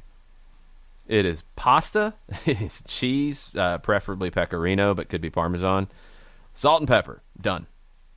That's it. Actually, it's easy to do. I think even John could do it, although that's debatable. It's freaking pasta, John. It's not hard. It is, like it translates literally, cheese and pepper. It's like a stripped down mac and cheese, according to Bon Appetit. You can put butter in it too. And you're using the pasta water to create a sauce, and it's not that hard. It's really good. It's really good. So there you go. That is the easiest thing I can come up with that is actually a recipe and not one of these where we were watching some recipe show yesterday and they were talking about a sun-dried tomato aioli and how they would make it. And to do that, normally, if you have any kind of self-respect as a chef, and this person was a chef who was doing this, you would show how you would make the mayonnaise that's part of it, Because What? that's what you... Okay, well, why did you go what about making mayonnaise? Do you understand that this is something you can actually make? No. You didn't know you could make mayonnaise? No. I always bought it. How did you think it was made? At the Hellman's factory. Or the Duke's factory. Let the professionals handle that. Well, then you would like the chef who is showing you how to make a sun-dried tomato aioli by taking mayonnaise from the jar and then dumping some garlic and some sun-dried tomatoes into it and stirring it. It was one of the most insulting things I've ever seen. I felt like David Beckham after getting dropped from Team GP, and I wanted to fight a mascot. Just like I do now when you didn't understand that you could actually make mayonnaise at home. You can just fight chefs instead? No. Bad chefs, yes. That's what I'm saying. You're fighting chefs. You're fighting chefs now. No, I would take it out on a mascot. Or Unite throw something Chop at Rise. you for not understanding that you can make mayonnaise. I just go to the mayonnaise store. There's not anything like that. I don't know what you're going to eat, John. I really worry about you now. I get peanut butter and I get peanut butter jelly, bunch of bread. Well, bread goes bad, and you better get lots of peanut butter and lots of jelly and lots of bread, and you might need to freeze some bread, and if that's what you're going to survive on, fingers crossed. And we got some other stuff in the freezer. Now the boss is the frozen goods are probably really heavy right now, huh? yeah. And considering the size of our freezer, it is maxed out. You're going to eat lots of pizza rolls. You know it. Me and pizza rolls, we're best friends. Probably burn them. Yeah. Well, that's why I let the boss do it, so that way it's done correctly. Yeah, please, somebody make sure John eats like a somewhat normal person. Unite Chop Rise this morning. Do you think there'll be a time in the next 3 to 4 seasons we attempt to sell Joseph? I don't want him gone, but his value must be very high. Would you rather him sold eventually, or don't worry about value and let him retire at home? Attempt to sell? No. I don't think you're going to put him on the market, but could there be a time that you do? Yeah, because if somebody comes in with a crazy blow-away offer, then you got to do it for the good of the club. And potentially, I mean, there could be an offer from a club that he would want to go to. You know, I don't think he's going to want to go to, Torino or, a mid-table German club or, a bottom-table English club or a mid-table Spanish club. Like, I don't think he's going to want to go just anywhere. But if a big club comes in with a big offer and he's going to be offered a big role, then, yeah, that could easily happen. But I don't think the club would be attempting to sell Joseph. That's putting him out on the market. I don't see that as ever really happening. I think if the right offer comes in, anybody is potentially for sale. If the offer is good enough and it matches what the player wants. John Nason, along with the programming thoughts of the documentaries this morning, says that the two Escobars was fascinating. It was. Yeah. And let's see. Matt Wagner, along the lines of Joseph and the surgery, we've answered his first question. But he also says he would assume Atlanta United will continue their search for a replacement striker despite the circumstances. I mean, yeah, I don't know what you can actually do in that regard outside of having some conversations about who could be on the market. But I don't know if anybody really knows what the market's going to look like. So I think you're scouting, but I don't know if you can actually make anything happen right now. So that's where you're at. I wouldn't expect anything now until the summer window. If the timeline that we talked about earlier, if you're getting back to playing games in June, if you don't have a Copa America, you don't have a Euro 2020, you play through June, I don't expect any moves between now and the end of the current MLS transfer window. It would be in that summer window where you might be able to make something happen. But a lot of that's going to depend on what happens with leagues around the world as well, because our team's going to be willing to sell. Are they going to be in a position to sell? You could have some teams that are going to be forced to sell, that are going to have to make some sales to balance the books. So the market could be very different, but I don't think it happens until the summer. Shiva this morning, if there's a light at the end of the tunnel, this will allow Atlanta to get healthy. But what's up with our injuries, especially muscular? Can the physios do something different? I mean, I don't know what else you can do. Like, I don't think it's any. I don't know why there's always an idea that you have to blame something. I mean, injuries happen. It's part of sports. And Atlanta has had injuries over the years, just like every club has. The Miles Robinson one, for example, with Leonis Negros, there's nothing a physio can do. You know, he's lunging for a ball and he pulls something. It just happens. The Escobar one, don't really know exactly what happened. If don't really know if that's a training injury or not. That one could be a little different. The Miles one, it's a fluke. The Joseph one, it's an absolute fluke. Concussions, there's nothing you can do to prevent that. So I don't know what physios can do, honestly. I mean, you can't wrap guys in bubble wrap. They're athletes, and some guys are more injury prone than others. And sometimes luck happens. So it kind of is what it is. But yeah, you will have time for everybody to get healthy in that regard, and then it'll be about building up individual fitness. That's what'll be the focus over this time where you can't play. Bart is back in on the hashtag Monday Hangout. And he says, I think the most sensible solution, this is for MLS scheduling, is to reduce the number of non-conference matches teams play. Yeah. Start with removing 2 home and away matches for each team. He says, the real question is Open Cup and CCL qualification. And then, Bart, if you could please finish your thought. He says, maybe leave Open Cup to thee. And that's the end of his thought. So finish your thought, Bart. A lot of people have zeroed in on it, and I don't think it's honestly that important. It's no offense to the Open Cup. I love the Open Cup. I love the competition. It is so low on the list of priorities when it comes to getting back to normal that you can take that 4th spot that goes to the Open Cup typically if you can't have an Open Cup that includes everybody, which you probably won't be able to. If you have an Open Cup this year, it might look completely different. It might be a one-off. It might be, an elective tournament for teams to opt into. Who knows? But if you pull the CONCACAF qualification spot from it and put it to the next best MLS team, then that might just be what you do. And people will scream and yell, but it's been MLS teams who have won that since 1999. So I don't think that's a crazy thing to do if you can't have a traditional Open Cup. The Open Cup is going to be the one that gets hit, I think, the most in this because, like we talked about with USL, those teams need those league games. They can't sacrifice league games and dates to play Open Cup matches. They're going to have to find a way to get as many league games in as possible at the 2nd and 3rd division levels on the professional side. It's critical, more critical than MLS even, because of the financial implications. So if that comes at the expense of the Open Cup, it does.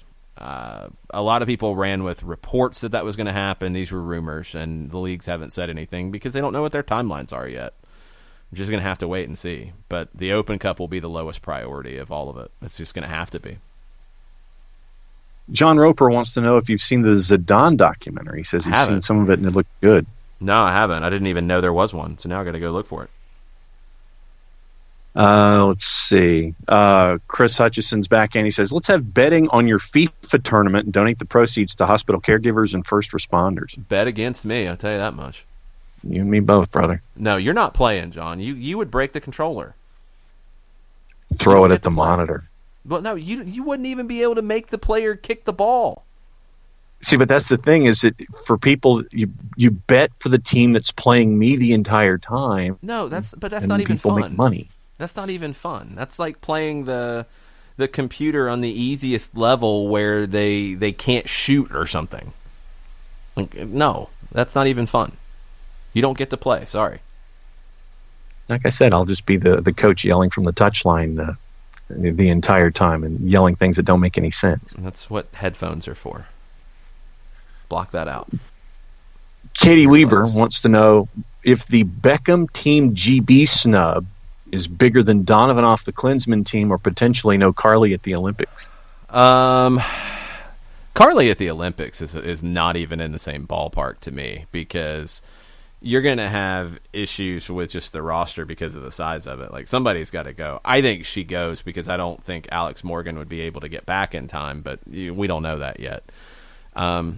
And I think Carly having her ride off into the sunset is what's going to happen with that. So yeah, that would not be on the same level as either one to me. The World Cup's bigger than an Olympic, so it has to be Donovan, because Jurgen Klinsmann, out of his own personal feelings, hurt the U.S. national team, because if you had Landon Donovan in that team when Josie Altidore went down, they would have had better success, period.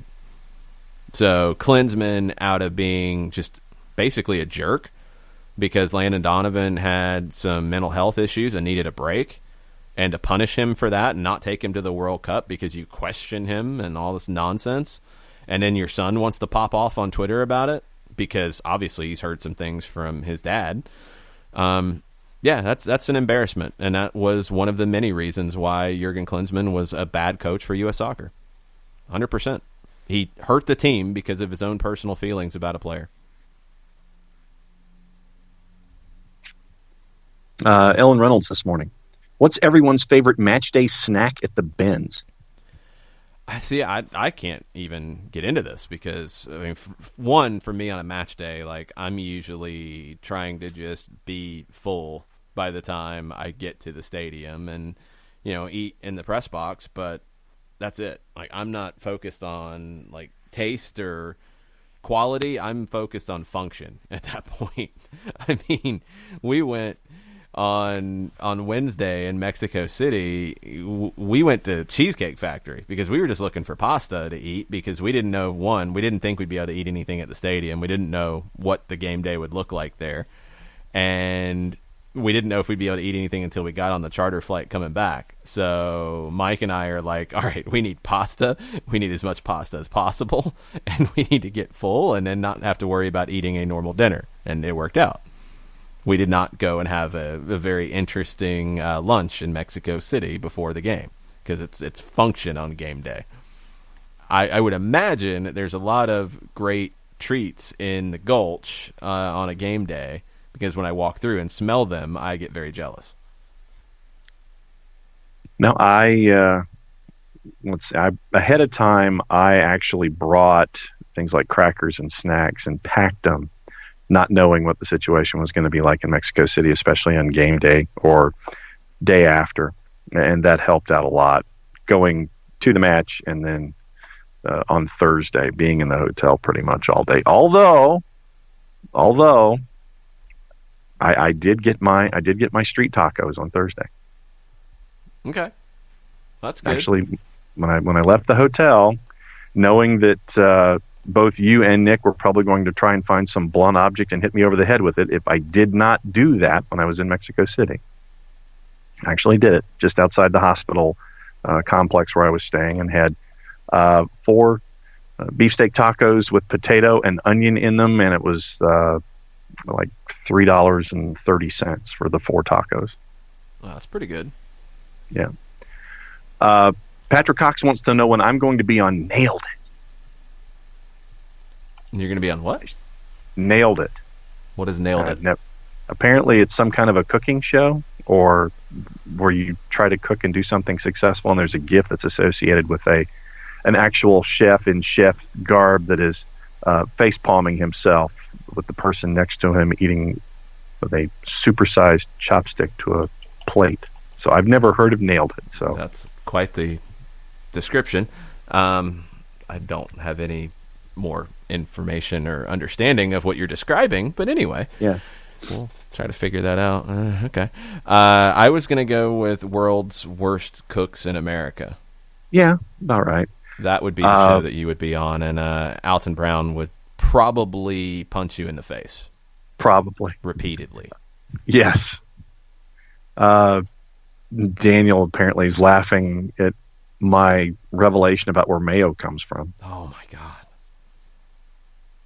I can't believe you. I mean, I'm not like crazy home chef guy. Like, I'm not at all, but I can't believe you didn't realize you can make your own mayonnaise.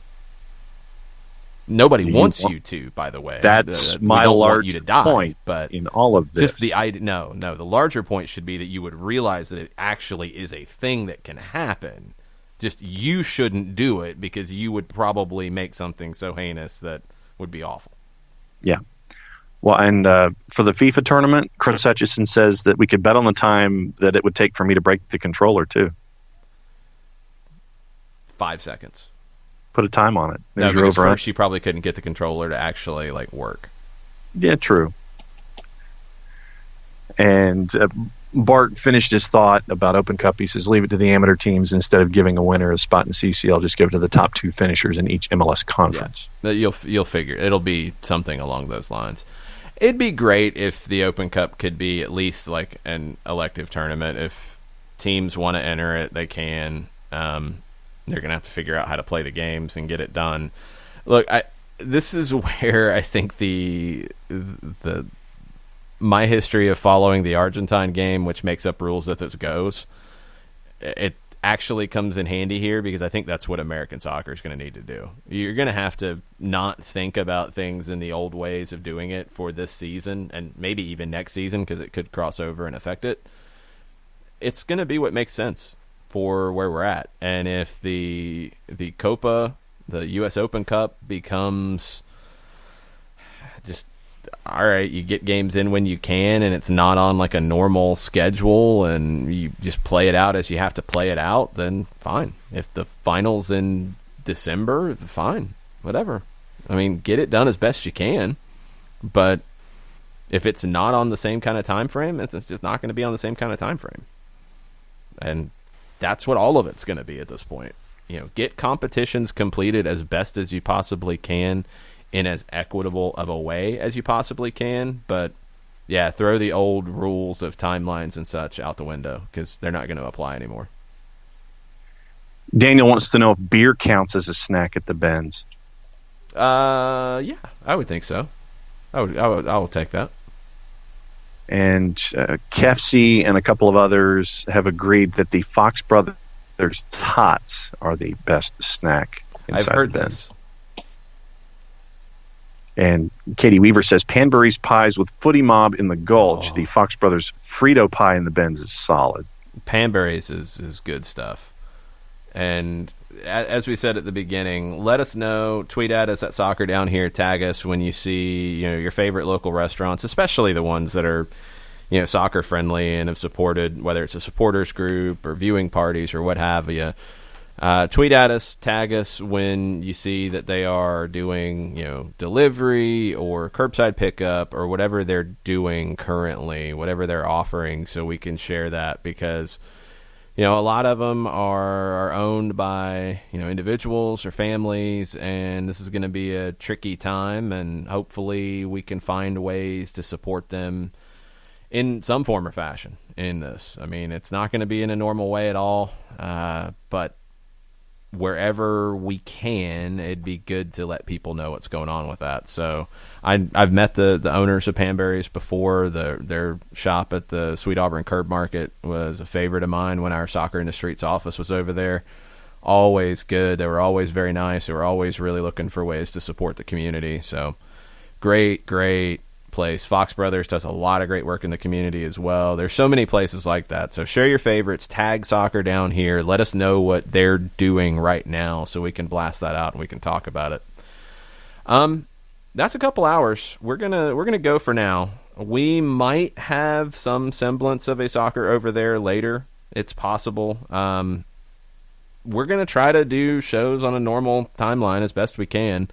We're going to try to include, people who are out there, part of the SDH universe, like Kelly Francis, like Jessica Charman, Mike Conti will be on this week as well. Everybody who we try to hear from as much as we can. We're going to try to operate as normally as we can. It's not going to be normal. It's going to be random conversations about who knows what, but that's kind of where we're at. So it's good to hang out. It's good to talk with y'all via Twitter. It's good for everybody to kind of know that everybody in this little SDH universe is doing okay. Glad Tafka's back home. Glad he got through all the crazy flight situations that he had to deal with. So we will be back in the morning. We could have some soccer over there. Make sure you're following us, Soccer Down Here on Twitter, Sock over there, Nick Leafy on Twitter, Jarrett_Smith on Twitter, OSG Nelson on Twitter, Longshoe on Twitter. We'll let you know what we have coming up, but we'll be doing these shows in the mornings pretty much every morning, as much as we can figure out something to talk about and waste time with, and maybe John can learn a little bit more about cooking in the process. You're funny. Well, you're going to have to. You should actually be picking these things up. Maybe write them down or something. Yeah, but you assume that I can read my own handwriting. Well, I would hope you can read your own handwriting. I can't read it, but at least you should be able to read it. All right, then let me rephrase. Stop making excuses. Type them where you can definitely read them. See, that's better, because then that way I can at least look at what I'm typing. Well, type notes that you are learning about food, and maybe you will come out of this in a different place. There you go. All right. We'll be back in the morning. We might be back with some soccer over there later. Stay tuned. Thanks, everybody, for hanging out with us this morning. Much plot, y'all. Much plot, y'all.